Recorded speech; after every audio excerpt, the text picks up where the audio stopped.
Hi there, welcome to Bad Food Blog. I'm going to be making some pork belly ramen and some pork belly with rice because my assistant doesn't want ramen. It's all going to be fun, but this pork belly is really nice. Got it from the local butchers. I'll show up outside of the bag. It's got a piece of paper in there holding it together as well. And I'm going to be adding some 5 Chinese spices, some brown sugar, some olive oil, or it might be cooking oil. I think olive oil might be better.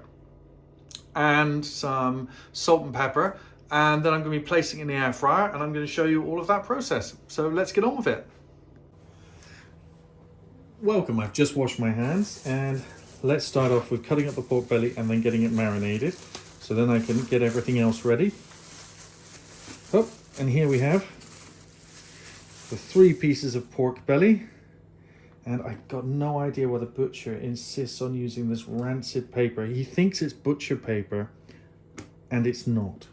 It falls apart, sticks to the food, and it is not grease proof. It should be waxed paper, and he should be told. But there we go. Right. Quite nice. I think I'm going to have to cut out that bone there. Got another one there, and there's one there as well. Let's start off by getting that done. No one wants the bone in there.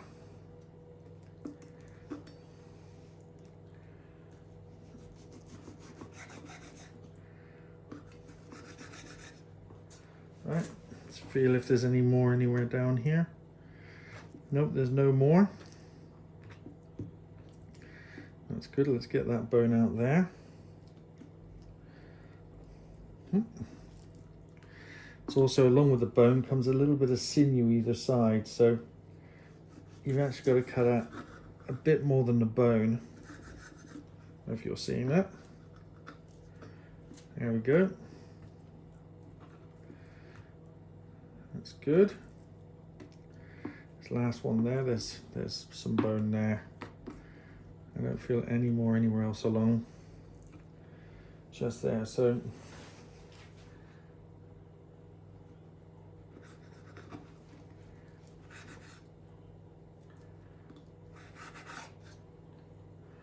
cut that out of there. And then this recipe entails me cutting them into cubes now.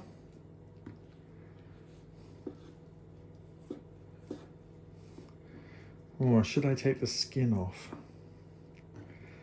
We're going to cook it long enough for the skin to render, or should I remove it because it's not going to taste the best? I think we're going to cook this long enough for the skin to render, so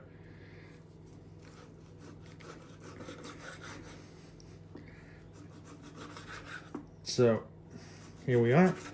I'm just cutting it all up. Probably going to cut most of this video because you don't need to see me cut it all up, do you? You know what I'm going to do. And here we are. Here is the diced up pork belly, as you can see. Now, start with the first ingredient, which is a nice punch of sugar. So not a pinch, not a small amount, quite a large amount. There we are. That's got to cover everything. A little bit of garlic, not very much. Using garlic powder, there we go, garlic granules. Quite a bit of there. Chinese spices mix. Olive oil. Quite a bit of this as well. Got to get it all in around there. Got to dissolve the sugar and everything. And salt and pepper. Dash of salt and a good amount of pepper.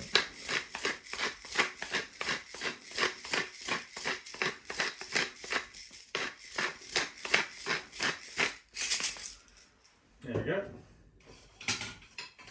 Now I'm going to mix all of that together and make sure everything is nice and covered. And it looks like I'm going to need a tiny bit more oil because I'm not liking the coverage on that. Most of it's going to drop off anyway, and this is going to bleed oil, but I want the sugar to get evenly on everything. Wow, there we go. That's looking fantastic. And this is going to go in the air fryer. I use Ninja Foodie, and I'm going to put some foil under it, I think, just to try and spread it out a bit. So let me get the air fryer ready and get that going.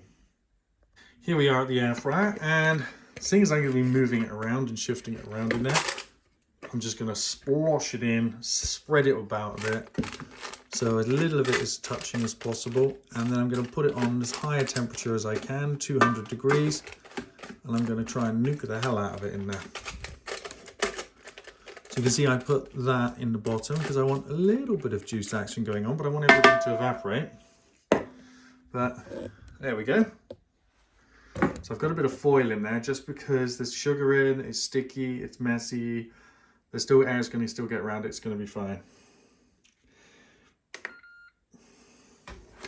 Close the lid, push start, and off it goes. Okay, here we go. We're getting a bit of a build-up of fat, which we need to sort out. So, might be time to get rid of the foil.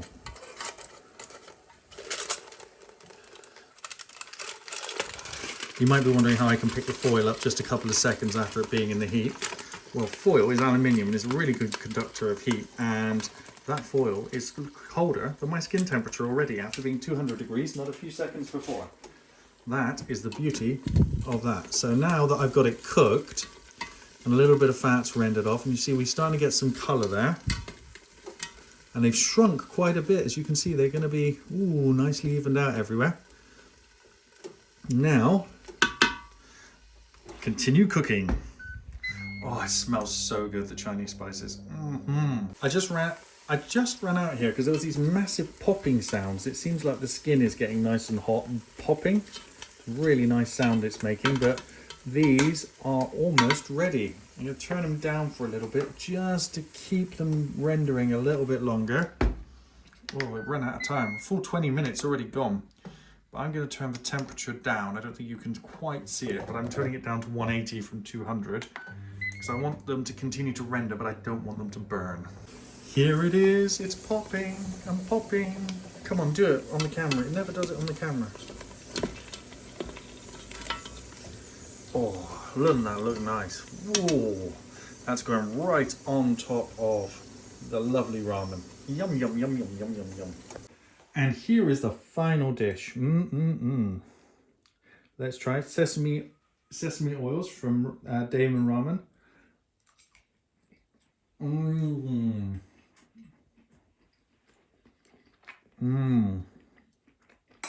That's so yummy.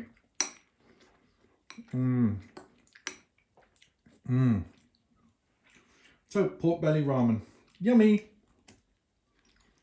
With instant noodles, of course, because I'm lazy.